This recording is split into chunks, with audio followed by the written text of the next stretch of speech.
And we can't reach our full potential or even approach our full potential until we are moving toward the truth with the truth in hand. The truth is something Lloyd Pye had been searching for his entire life.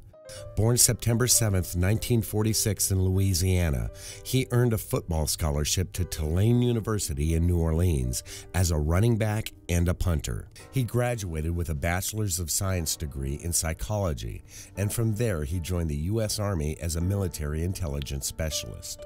The truth is, I said as I was speaking earlier, it's like mercury. This job that we have of trying to find the truth, when we pin anything down, something squirts out to the side, and it's, oh, now that new thing that nobody thought of before, now we've got to deal with that. And you put your finger on that, and now you've got a grip on that, and a new thing squirts out from there. Truth is it's a ladder. Truth is just a ladder. We're here on this, we're at this level of the ladder now, but we've still got a lot of climbing to do in a lot of areas to get whatever the end of the ladder is, but it won't happen in our lifetimes for sure. It just isn't going to happen. But we can move up to the next step or even the next step, and that's really how I see my job, just trying to lift everybody up a step or two, a rung or two in my lifetime, and I'll have done a good job. Pye began his writing career in 1975 and became a screenwriter in the 1980s. He worked on the popular TV series The Scarecrow and Mrs. King about a spy and a housewife. In 1995, he transitioned from fiction to nonfiction. I didn't feel any attraction to work in nonfiction. I didn't think that's where the action was. I thought the action was in fiction, and I had been working with hominoids for a long time as a hobby. I was a hobbyist with hominoids. I was interested in that from when I was in college, senior in college. And then about 1990, I read Zecharia Sitchin's book, The 12th Planet, and absolutely had a kind of a life-changing experience there, because with the hominoid research, all I had with the hominoids was, I know that human beings didn't evolve on Earth, because I know the hominoids, this is their planet. They are the natural, upright walking primates of this planet is the hominoids. We're newcomers, but I didn't have any mechanism to explain how that could happen rationally, that I could believe in and I could accept. And then, even though Sitchin's book was published in 1976, I'm living my life. I'm doing other things. I don't find it. Finally, my brother read it, and he knew of my interest, and he said, you know, you really ought to read this book. This book is really amazing. And so I said, well, okay, and I read it. And finally, I had a mechanism for how we humans came to be here, and I suddenly realized that, wait a minute, I now can write a book. Sitchin doesn't know anything about hominoids. He doesn't know anything about that. I didn't know anything about what he had.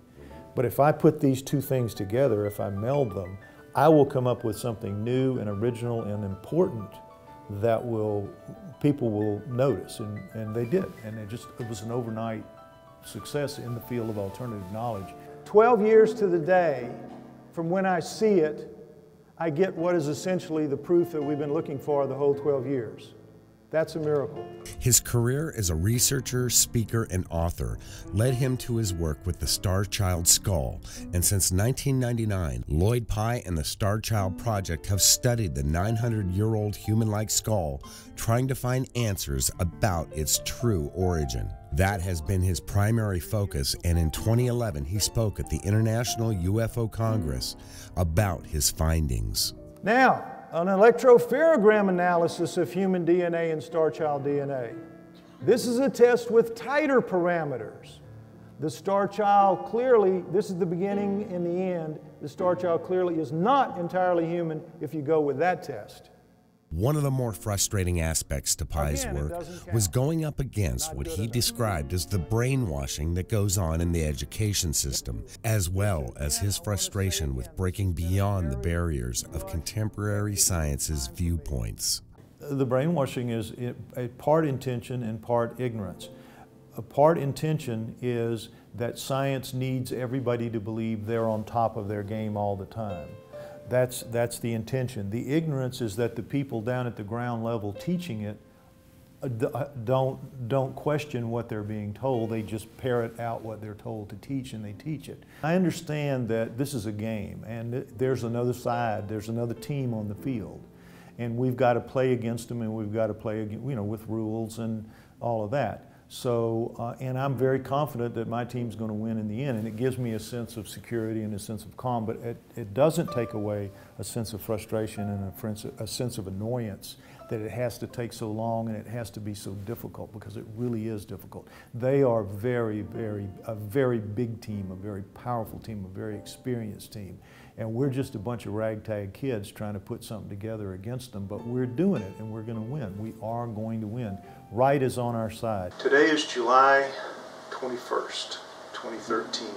5 days ago, on the 17th, I was informed by an oncologist that I have aggressive B-cell lymphoma. On July 21st of this year, Pye posted this video on his Facebook page. In the video, he spoke about his plans to search for alternative healing practices outside the U.S.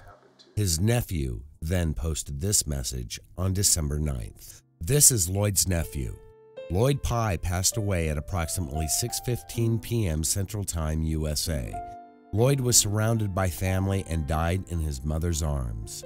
The family is asking for privacy at this time as we deal with the loss. We will post additional information in the near future. Thank you to all his friends and fans for your support, prayers, and love. He loved you all deeply. That message was then followed by this one.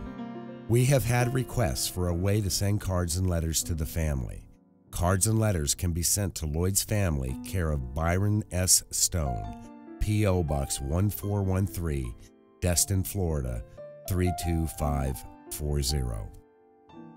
All of the big fundamental things that our reality is built on, that our world is built around, all of those are fundamentally flawed and wrong. Lloyd Pye truly had a gift for taking complex information and delivering that information in a way that everyone could understand. His enthusiasm for his work was infectious, and it was something he held on to until the very end. I don't know anybody in the world that's got doing more exciting work than I'm doing. Certainly they have more exciting jobs maybe, or better paying jobs and all that, but I am in the middle of, I know, making history at a level that history is very seldom made, and so that is as exciting as it gets. It really is.